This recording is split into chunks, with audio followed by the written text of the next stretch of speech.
"Don't touch my car," the billionaire shouted at the homeless black man, not knowing this stranger was about to save his $4.2 million hypercar and change his entire worldview. Smoke poured from the Quantum Apex's engine in the industrial district as tech titan Anthony Wright frantically dialed his phone. Nobody answered.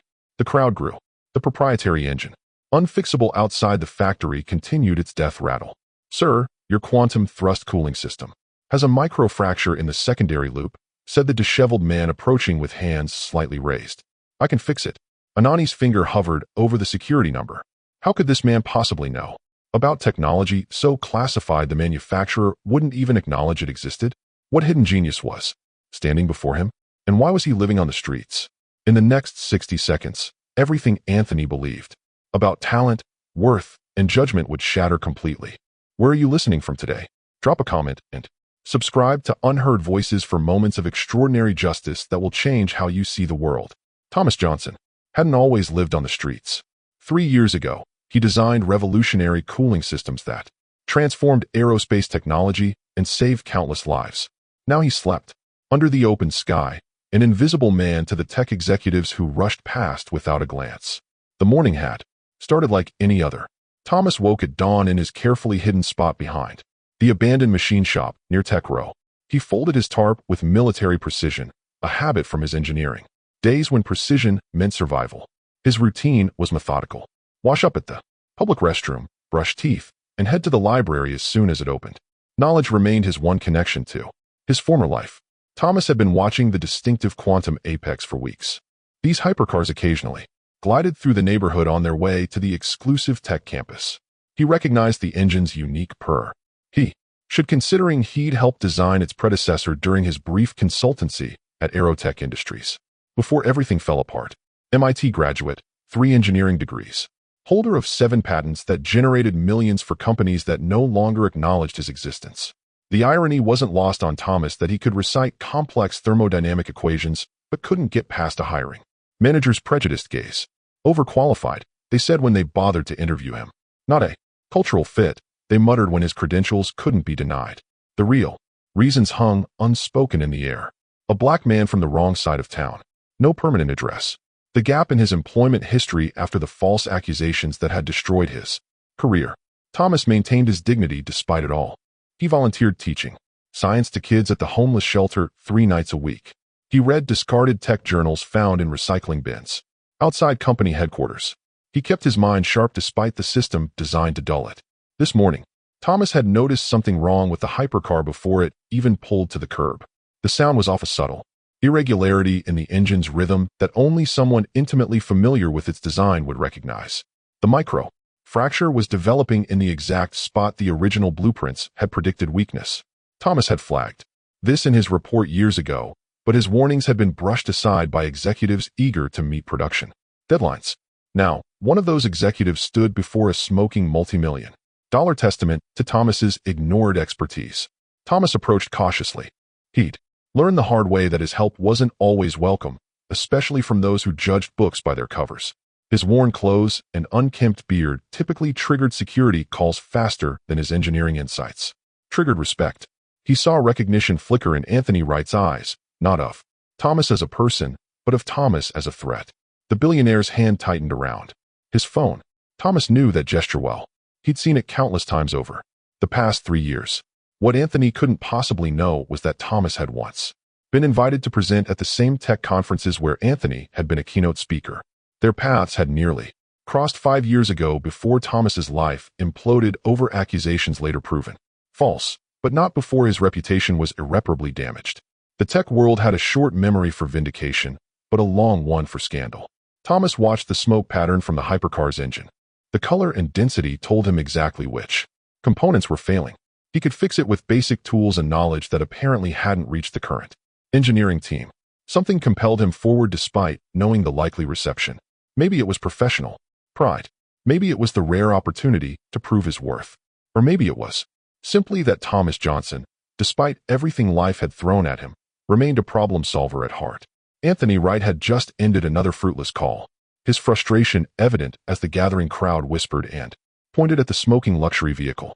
The billionaire's reputation was on the line as much as his investment. Thomas took a deep breath and stepped forward. "Sir, I know what's wrong with your car," he said, keeping his voice steady and professional. "Your quantum thrust cooling system has a microfracture in the secondary loop." The words that came next would set in motion a chain of events that would change both their lives forever. Little did either man know that this chance encounter would expose not just a flaw in a luxury car, but in the very system that determined who deserved a second chance. Anthony Wright's day was imploding as spectacularly as his hypercar's cooling system. The quantum apex, only 17 ever made, had chosen the worst possible moment to break down. 3 hours before his presentation to potential investors, 2 miles from the nearest authorized service point. 0. Cell reception. "Step back from the vehicle, please," Anthony said, not even looking Thomas in the eye. His voice carried the practiced authority of someone used to being obeyed without question. The crowd of onlookers had doubled in size. Phone cameras pointed at the spectacle of the smoking hypercar.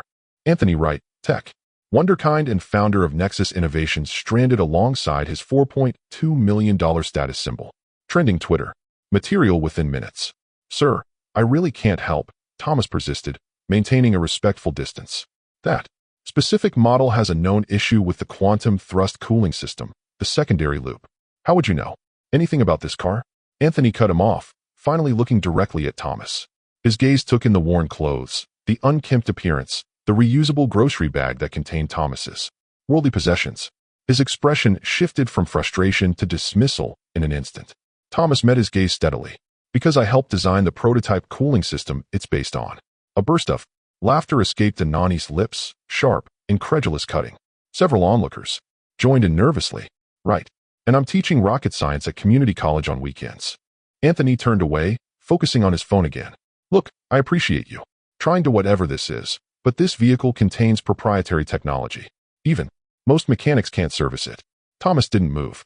"The fracture is causing coolant to leak into the tertiary chamber, which is why you're getting that specific shade of blue-gray smoke. If it continues, you'll have catastrophic engine failure in approximately 47 minutes. Anthony froze. The smoke was indeed blue-gray, and the vehicle's diagnostic system had given him a 45-minute warning before permanent damage would occur. "How did you?" he began, then stopped himself, his eyes narrowed with suspicion. "Did someone put you up to this? Is this some kind of stunt?" A sleek black SUV pulled up. 2 security guards emerged, private security from the nearby tech campus, responding to Anani's earlier call. "Is there a problem, Mr. Wright?" asked the taller guard, eyeing Thomas with professional suspicion. "This gentleman was just leaving," Anthony replied coldly. "He seems to think he knows something about my car." "I know the Quantum Apex uses a modified version of the Aerotech cooling system," Thomas said quickly. "I know it has a design flaw that was identified in prototype stage but ignored due to production pressures. I know that internal memo XT 447 documents the exact issue I'm describing." Anani's face showed a flash of recognition at the memo number. "That was proprietary information never made public. How could you possibly?" he began. "Mr. Wright, we should secure the area," interrupted the security guard. "Your vehicle contains valuable intellectual property." Thomas stood his ground. "You have approximately 45 minutes before that engine suffers irreparable damage. The service center can't help you. They don't have the parts or expertise for this specific issue. And towing this vehicle in its current condition will only accelerate the damage." Anthony hesitated, visibly torn between dismissing Thomas and the growing realization that this stranger somehow possessed insider knowledge. "Sir," the second security guard addressed Thomas firmly, "I'm going to have to ask you to move along." "Wait," Anthony raised a hand. "You mentioned a memo XT 447. How do you know about that?" "Because I wrote it," Thomas replied simply. 5 years ago, when I was a consulting engineer at Aeroch. My name is Thomas Johnson." For a brief moment, something like recognition flickered across Anani's face. The name meant something to him, but he couldn't place it. The first security guard moved closer to Thomas. "Sir, final warning. Step away from Mr. Wright and his vehicle." Anthony checked his watch. The manufacturer's roadside assistance was at least 2 hours away. His investor meeting couldn't be rescheduled. The smoke from the engine was growing thicker. "What exactly would you need to fix it?" Anthony asked, ignoring the surprised looks from the security guards. "Be basic. Tools. Most should be in your emergency kit. 20 minutes of uninterrupted work," Thomas replied. Anthony seemed to weigh his limited options. The growing crowd, the irreplaceable vehicle, the crucial meeting, the stranger who somehow knew things he shouldn't. "Mr. Wright, We strongly advise against the security guard began. Check his ID first, Anthony interrupted. Full background. The second guard took Thomas aside, while the first spoke quietly into his radio. Thomas cooperated calmly, producing his shelter ID card, the only identification he possessed. When the guard returned, his expression was grim. No current address, no employment records for the past 3 years, some kind of incident at his last job. The shelter confirms he stays there occasionally. Anani's face hardened. He'd taken a risk, even considering this option. I'm sorry for the misunderstanding, he said to Thomas, not sounding sorry at all. My team will handle this. Thomas watched as Anthony turned away, already dismissing him from mind. But what happened next would prove just how wrong first impressions can be and how quickly fortunes can change when desperation meets opportunity. Anani's phone rang. He answered immediately, hoping for rescue. His expression fell as he listened. 2 hours? That's not acceptable. The system is giving me less than 40 minutes before permanent damage. He paced the crowds, whispers growing louder around him. No, I understand it's proprietary. That's why I bought it from you. There has to be someone closer. Thomas stood quietly, watching as the billionaire's options dwindled in real time. The security guards maintained their position between him and Anthony, but their stance had relaxed slightly as the situation's true nature became clear. Fine, I'll wait. Anthony ended the call with visible frustration. Useless. He looked at his watch again, then at the smoke still steadily rising from the hypercar's engine compartment. The security guards exchanged glances. Sir, the taller one said, perhaps we should clear the area if there's a risk of fire. There won't be a fire, Thomas interjected calmly. The smoke is from coolant vaporizing against the thermal shielding. Fire risk is minimal. The real concern is microscopic damage to the quantum thrust bearings, which will cost approximately $870,000 to replace if they fail completely. All 3 men turned to stare at him. How do you know the exact replacement cost? Anthony demanded. Because I helped calculate the original manufacturing specifications, Thomas replied evenly. The bearings use a proprietary alloy blend that requires specialized fabrication. Only 2 facilities worldwide can produce them. Lead time is 11 weeks. Anani's skepticism visibly weighed with his growing curiosity. That information isn't public. No, it isn't. Thomas agreed. The taller security guard leaned closer to Anthony. Sir, we could call the police if this person is harassing you. Anthony waved him off, studying Thomas with new intensity. You said your name is Thomas Johnson. Yes. And you claim you worked for Aeroch Industries. I didn't just work there. I led the thermodynamics team that developed the original cooling system your car's engine is based on. Thomas spoke without bravado, simply stating facts. Patent number at 5729QX registered 5 years ago. The Quantum Apex's system is a modified version with the same fundamental architecture. Anani's eyes widened slightly. That patent number wasn't something anyone outside the industry would know. He stepped closer, lowering his voice. If you're who you say you are, why are you? He gestured vaguely at Thomas's appearance. Homeless. Thomas supplied the word. Anthony was reluctant to say. It's a long story involving false accusations, corporate politics, and racial bias. But right now, what matters is that your car has approximately 35 minutes before permanent damage occurs, and I can fix it. Anthony checked his watch again. The crowd had grown larger. Someone from a local tech blog had arrived and was filming his investor meeting, where he needed to project absolute success and confidence, was slipping further out of reach with every passing minute. What exactly would you do? Anthony asked, his voice betraying the first hint of consideration. I'd need to access the secondary cooling loop, vent the contaminated coolant, seal the microfracture, and replenish the system. Thomas spoke with the precision of an expert. With your car's emergency kit and perhaps a few items from that convenience store across the street, I could complete the repair in under 20 minutes. Anani's disbelief still showed clearly on his face. That's impossible. The manufacturer's engineers claim this repair requires specialized equipment and a controlled environment. They're overcomplicating it. Thomas said, the fundamental issue is simple fluid dynamics. The proprietary nature of the coolant makes them cautious, but there's a straightforward workaround. One of the security guards, who had been listening intently, suddenly spoke up. Sir, I think I recognize this man. He volunteers at the West Side Shelter, teaches engineering classes to kids. There. Thomas nodded slightly in acknowledgement. And he knows his stuff? Anthony asked, his resistance beginning to crack. The shelter coordinator says he's some kind of genius, the guard admitted. I didn't make the connection until just now. Anthony paced for a moment. weighing his dwindling options. The smoke hadn't abated. The diagnostic system now showed 31 minutes until critical failure. "Show me," he finally said to Thomas. "Not the actual repair. Just tell me exactly what's happening in there and what you would do." Thomas nodded and approached the vehicle cautiously. Without touching it, he began a detailed explanation, pointing to specific areas of the engine compartment visible through the vents. The quantum thrust system uses a three-tier cooling approach: primary, secondary, and tertiary loops, each with progressively higher thermal tolerance.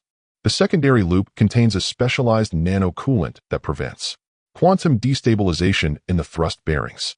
The microfracture likely located here, he pointed with precision, is allowing that coolant to leak into the tertiary chamber where it's vaporizing on contact with the thermal shielding.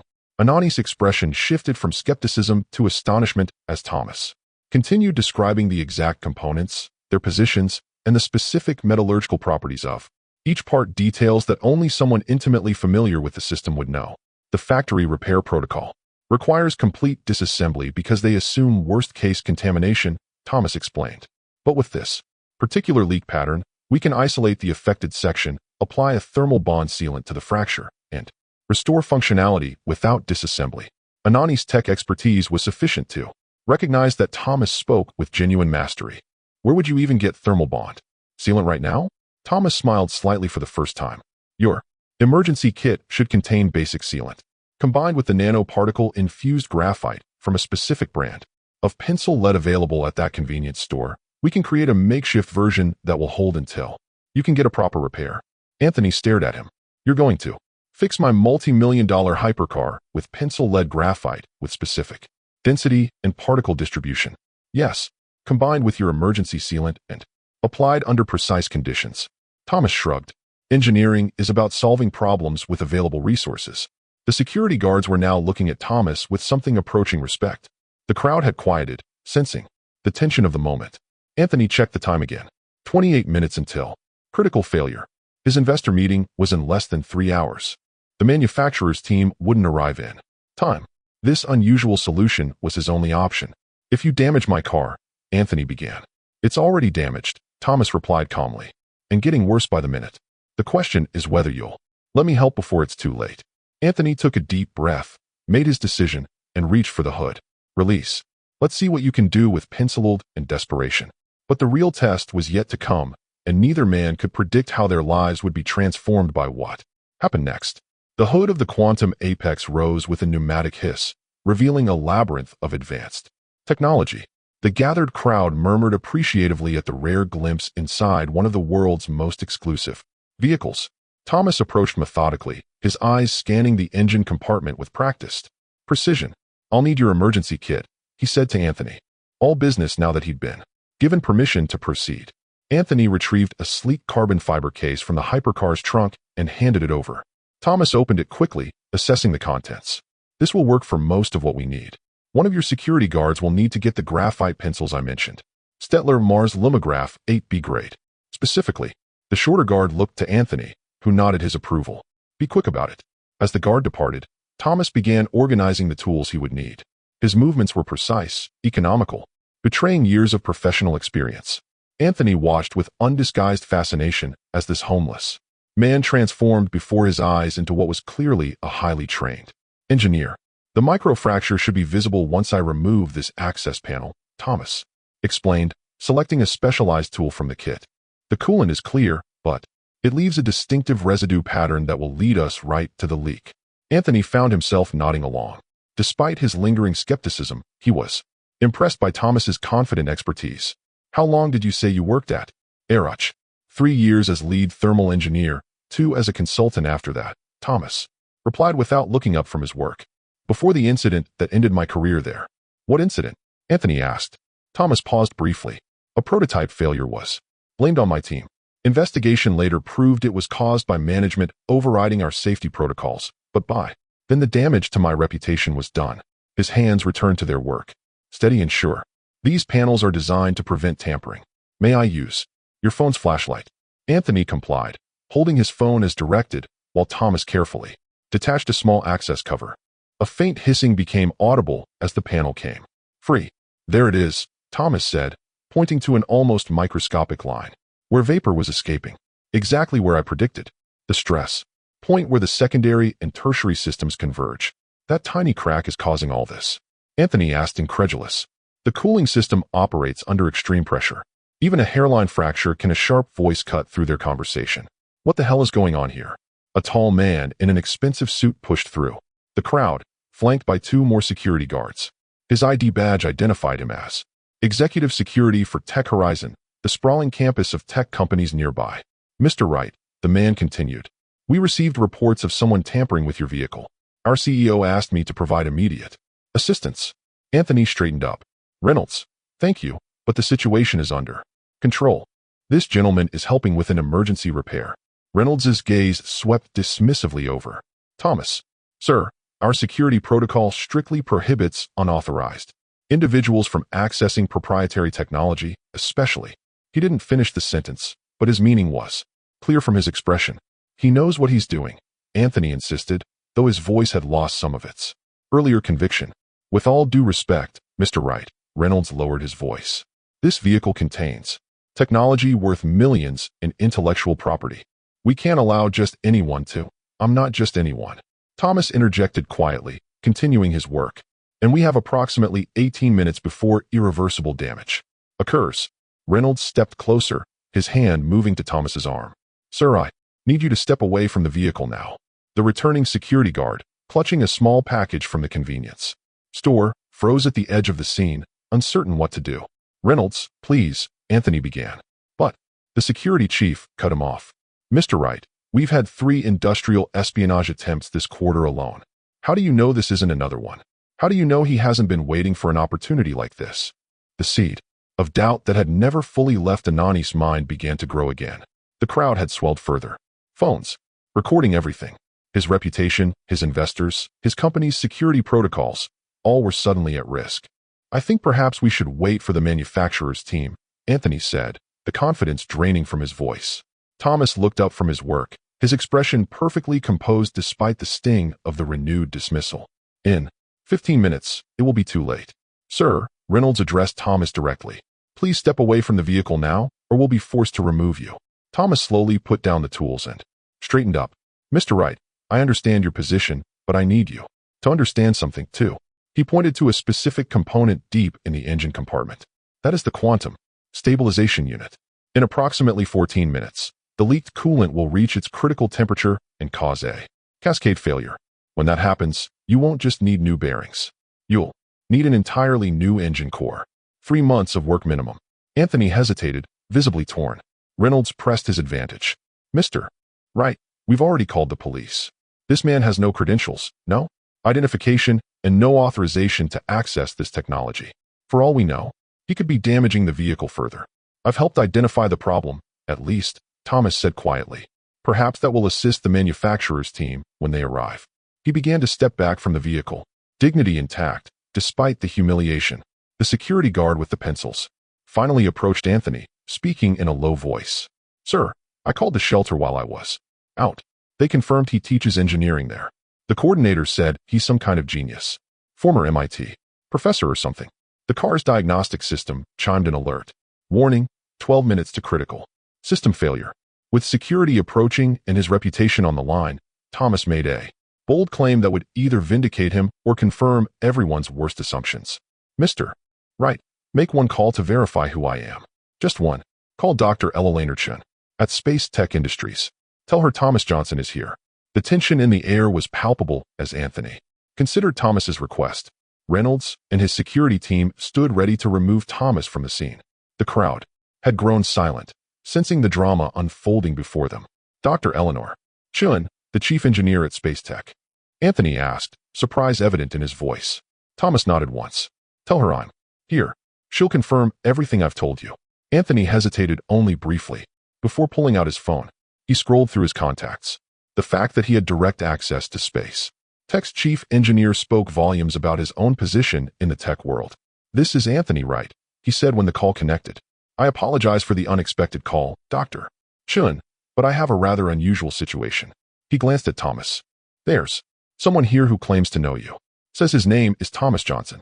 The change in Anani's expression was immediate. His eyes widened as he listened to the response on the other end. The security team exchanged uncertain glances as seconds stretched into a full minute of Anthony listening, occasionally glancing at Thomas with new eyes. "Yes, he's right here," Anthony finally said. "Would you mind if I put you on speaker?" He pressed a button and held the phone between himself and Thomas. "Thomas? Thomas Johnson? Is that really you?" The voice that came through the speaker was clear, professional, and tinged with disbelief. "Hello, Eleanor," Thomas replied, a small smile softening his features. "It's been a while, 3 years, 4 months, and approximately 22 days. Dr. Chun responded immediately. "You disappeared completely. We looked for you." "It's a long story," Thomas said simply. "I'm sure it is." Dr. Chin's voice grew more serious. "Anthony, do you understand who you're speaking with? Thomas Johnson is the most brilliant thermal engineer I've ever worked with. His quantum cooling system designs revolutionized our industry. We still use his patents in our latest spacecraft." Anani's face showed his growing astonishment. "He claims he can fix my quantum apex. Says there's a microfracture in the secondary cooling loop. If Thomas says he can fix it, then he can fix it." Dr. Chin replied without hesitation. "In fact, he probably designed the system your car is based on. Aerotech licensed his patents for their automotive division after he left." Reynolds, the security chief, shifted uncomfortably. The returning security guard, who had brought the pencils, now stood protectively near Thomas. His posture subtly changed from suspicion to respect. "The thing is, Dr. Chun," Anthony continued, his voice lowered. "He appears to be homeless," Thomas supplied calmly. When Anthony struggled to find a polite word, "I've been living on the streets for the past 3 years, Eleanor." A stunned silence came from the phone. That's not possible. You had offers from every major tech company after the Aeroch incident. I sent you one myself. Like I said, it's a long story. But right now, Mr. Wright's car has approximately 9 minutes before catastrophic failure. With your endorsement, perhaps he'll let me complete the repair." The diagnostic system chimed again as if on cue. "Warning. 9 minutes to critical system failure." "Anthony." Dr. Chin's voice was now deadly serious. "Let Thomas fix your car. Not only is he capable, but he's probably the single most qualified person on the planet to do it. I trust him with technology worth billions, let alone a car." Anthony looked at Thomas with new eyes. "I don't understand. If you're who she says you are, how did you end up like this?" Thomas held his gaze steadily. "False accusations, racial profiling, a system that's quick to condemn and slow to exonerate. Once you fall through the cracks with no address, no phone, no credit score, try getting back up. But we can discuss social inequities after we save your car." Anthony nodded, properly chastened. "Reynolds, stand down." "Dr. Chun, thank you for the confirmation." "Wait," Dr. Chin said quickly. "Thomas, when this is over, call me immediately. I mean it. We have positions waiting for you. Always have." "I'll consider it," Thomas replied noncommittally. "Goodbye, Eleanor." Anthony ended the call and turned to Thomas. "I owe you an apology. You owe me the chance to finish what I started." Thomas corrected him, already moving back toward the engine compartment. "And those pencils your security guard is holding." The guard quickly handed over the package. Thomas opened it, selecting one specific pencil with the practiced eye of an expert. "This will work perfectly." As Thomas returned to work, the crowd's murmuring changed tone from voyeuristic curiosity to something approaching respect. Even Reynolds and his security team had backed off, though they continued to watch with professional interest.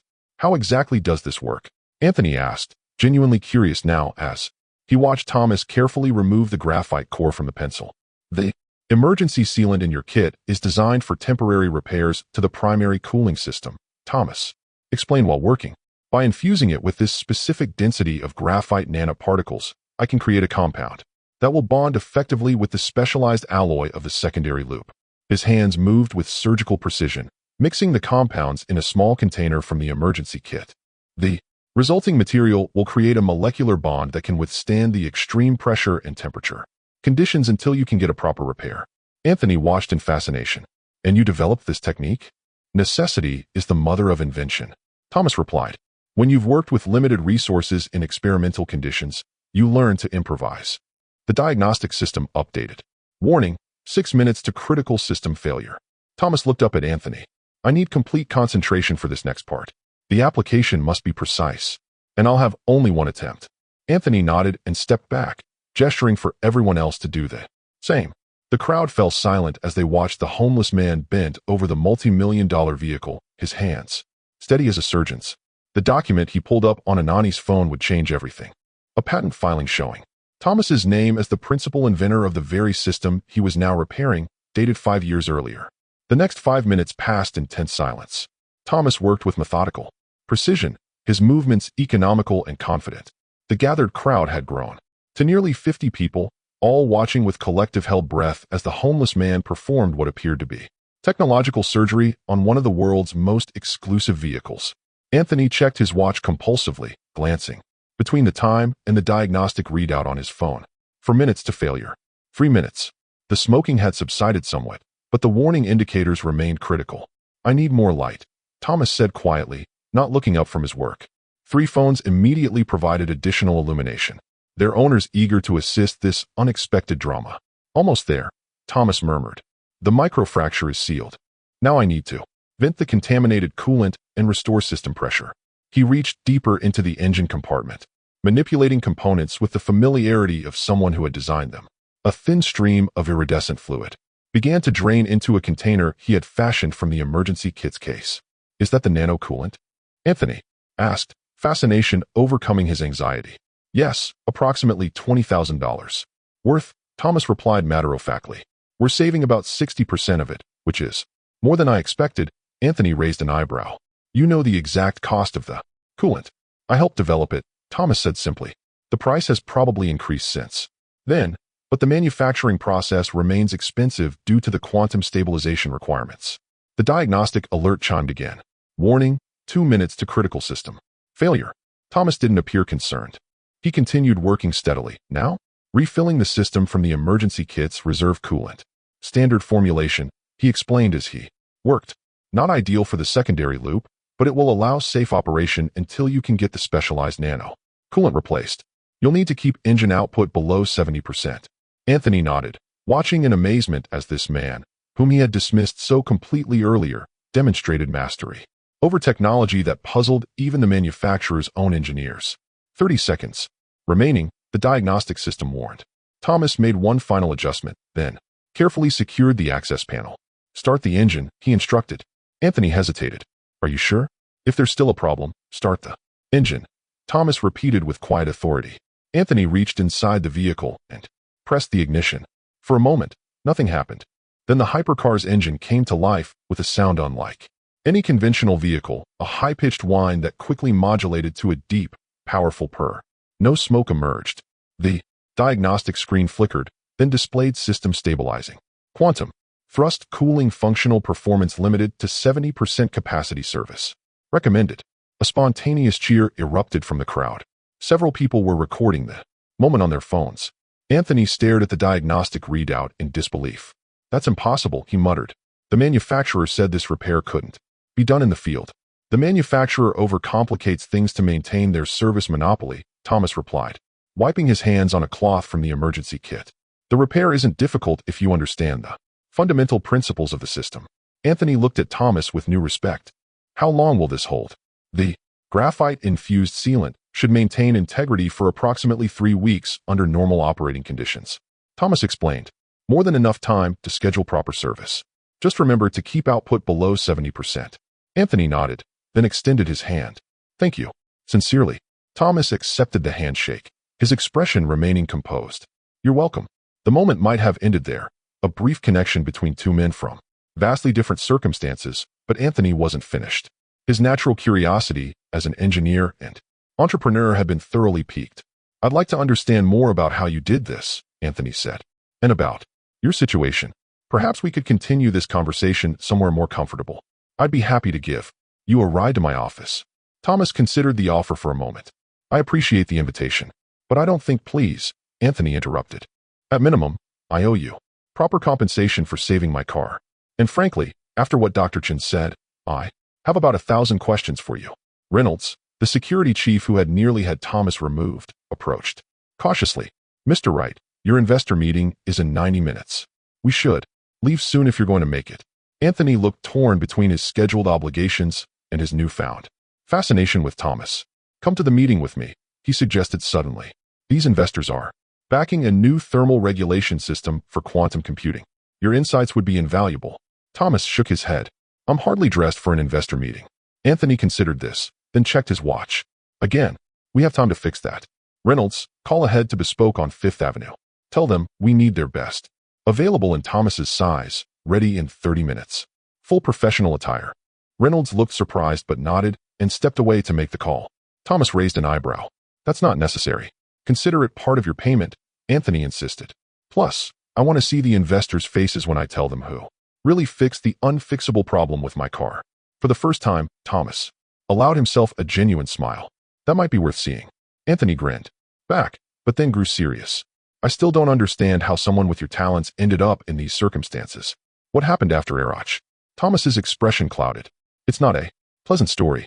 I'd like to hear it anyway, Anthony said. But first, I have a proposition, a test, if you will. Another one? Thomas asked. I thought I just passed a rather significant test with your car. You did, Anthony acknowledged. But I'm not just interested in your engineering skills. I want to see if your insights translate to our current projects. He paused. Join me for this investor meeting. Listen to our presentation on the new thermal system. If you can, identify its flaws and potential improvements. As I suspect you can, I'll offer you a consulting position on the spot. Thomas studied Anani's face, looking for any sign of insincerity. And if I'm not interested in your offer, then I'll still compensate you fairly for saving my car and my meeting, Anthony replied. But something tells me you might be interested in what we're working on. What happened in the next 20 minutes defied all expectations as the homeless engineer prepared to enter the elite world of tech investors, a world that had once cast him aside without a second thought. The transformation was remarkable. In the private dressing room of Bespoke on Fifth Avenue, Thomas emerged looking like an entirely different person. The tailored charcoal suit fit perfectly, emphasizing his still athletic build. His beard had been professionally trimmed, his hair styled. With his commanding height and newly polished appearance, he projected an aura of authority that drew respectful glances from the store staff. Anthony nodded approvingly. Now you look the part of the brilliant engineer you are. Thomas adjusted his cuffs, his movements precise. Appearances are deceptive. That's rather the point of this whole experience, isn't it? Touché, Anthony conceded. But in about 40 minutes, you'll have the opportunity to demonstrate that substance matters more than style. The ride to Nexus Innovations headquarters was brief but significant. Thomas gazed out the window of the luxury SUV, watching as they passed through neighborhoods he usually navigated on foot. The security guards, who had nearly removed him earlier, now treated him with cautious respect. I've taken the liberty of having my assistant researcher background, Anthony said, scrolling through his tablet. MIT top of your class. 3 patents before graduation. Lead thermal. Engineer at Space Tech by 26. Consultant to Aerotech at 29. He looked up then. Nothing. You disappeared from the industry completely 3 years ago. Thomas nodded but offered no explanation. The AOEH incident. Anthony continued. You mentioned false accusations. My assistant found reports about a prototype failure, significant investment loss. You were blamed initially.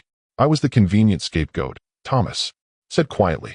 The investigation eventually proved that management had overridden our safety protocols to meet an arbitrary deadline. But by then, the damage was done. But surely other companies would have hired you. Dr. Chen certainly seemed eager to. Thomas smiled. Ruefully. When you're accused of costing a company millions, other doors close quickly. Add racial profiling, a few strategic rumors about difficult personality and not a team player, and suddenly no one returns your calls. That doesn't explain 3 years of homelessness. Anthony pressed gently. No, Thomas agreed. Depression, a depleted savings account, and a system designed to keep people down once they fall. Explain that part. He turned from the window to face Anthony directly. Do you know how hard it is to get hired when you have no address, no phone, when your clothes are worn and you can't afford a haircut? The same credentials that impressed you earlier get labeled as suspicious or fabricated when you're homeless. Anthony had the grace to look uncomfortable. I'm beginning to understand. They arrived at the gleaming headquarters of Nexus Innovations with 20 minutes to spare before the investor meeting. As they walked through the lobby, employees stopped to stare, not at whom they saw regularly, but at the commanding stranger beside him. Thomas, this is Sophia Reyes, our chief technology officer, Anthony said as an elegant woman in her 50s approached them. Sophia, meet Thomas Johnson. Recognition flashed in her eyes immediately. The Thomas Johnson from Space Tech. Thomas nodded politely. Hey, lifetime ago it seems. Your work on quantum thermal regulation was revolutionary, she said, genuine. admiration in her voice. We've built upon your foundation for our new systems. That's why he's here, Anthony explained. Thomas just saved my quantum apex with an improvised repair that the manufacturer claimed was impossible. I want his insights on our new thermal project. Sophia's eyes widened. You fixed the secondary cooling loop issue in the field with what equipment? Penciled and emergency sealant, Thomas replied calmly. Sophia stared at him for a moment, then burst into delighted laughter. That's brilliant. The graphite nanoparticles would create exactly the right molecular bond with the emergency sealant's polymer base. She shook her head in amazement. Why didn't we think of that? Sometimes the simplest solutions are overlooked when you're too close to a problem, Thomas suggested. Anthony checked his watch. The investors are gathering. Shall we? As they entered the conference room, conversations quieted. A dozen impeccably dressed investors turned to assess the newcomer. Anthony stepped forward confidently. Ladies and gentlemen, before we begin our presentation, I'd like to introduce a special guest. This is Thomas Johnson, the original inventor of the quantum thrust cooling system that revolutionized aerospace engineering 5 years ago, and the man who just saved my supposedly unrepayable car with pencil lead and ingenuity. The implications of what they discovered went far beyond a single car repair. As the true extent of Thomas's genius and the injustice of his circumstances began to dawn on everyone in the room, what happened in the investor meeting became legend in Silicon Valley circles as Nexus Innovations team presented their new thermal regulation system for quantum computing. Thomas listened attentively, occasionally making notes on the pad provided. When invited to comment, he spoke for precisely 7 minutes, identifying 3 critical flaws in the current design, proposing elegant solutions for each, and sketching a modification that would increase efficiency by 34% while reducing manufacturing costs. The room fell silent when he finished, then erupted in questions. 2 hours later, as the last investors filed out, all having committed to increased funding, Anthony closed the conference room door and turned to Thomas with undisguised admiration. That was extraordinary, he said. You didn't just improve our design, you transformed it. Sophia says your modifications will put us years ahead of our competition. Thomas nodded modestly. Your team laid a solid foundation. I merely built upon it. Anthony sat across from him. As promised, I'm prepared to offer you a consulting position. Name your price. Thomas considered the offer, his expression thoughtful. I appreciate that, but I'm not sure a consulting role is what I need right now. Then a full position, Director of Engineering, complete creative control. It's not about the title or control, Thomas explained. It's about addressing the larger issue, which is how many other brilliant minds are out there overlooked because of circumstances beyond their control. Thomas leaned forward. In the shelter, where I volunteer, I've met former medical researchers, software developers, and mechanical engineers, all struggling with the same systemic barriers that kept me on the streets. Anani's expression grew serious. You're suggesting something larger than just hiring you. I am. Thomas pulled out several folded papers from his pocket-worn creased pages covered with precise technical drawings. These are patents I've developed over the past 3 years, sketched on discarded newspapers in the library, solutions to problems your industry hasn't even properly identified yet. Anthony examined the pages with growing astonishment. These are revolutionary, especially this cooling system for quantum neural networks. I had a lot of time to think, Thomas said simply, but imagine what could have been developed if I had proper resources. Now multiply that by all the other talented people being wasted by prejudice and systemic barriers. Anthony set down the papers. What are you proposing? An innovation center. Thomas replied without hesitation. Not just for technology development, but for talent recovery, a place that identifies overlooked brilliance and provides the support necessary to nurture it, regardless of background, appearance, or circumstance. You want me to fund this center? I want us to build it together, Thomas clarified. My technical expertise and lived experience combined with your resources and industry connections. These patents alone would fund the initial phase. Anthony studied him with new respect. Not revenge, not even just personal redemption. You want systemic change. Exactly. Thomas's voice grew passionate. The tragedy isn't that I was homeless. It's that society wasted my potential for 3 years and continues to waste the potential of countless others. Anthony extended his hand. Thomas Johnson, I believe you've just found yourself a partner. The patents Thomas had developed while homeless sketched on discarded newspapers were worth more than the hypercar he had just fixed. But their true value lay in the transformation they would spark in an industry that had nearly lost one of its greatest minds. In our world, Brilliance appears in unexpected places, often dismissed, overlooked, or discarded based on superficial judgments and systemic bias. The true measure of our society isn't in the success of those already privileged, but in our ability to recognize and nurture genius wherever it exists.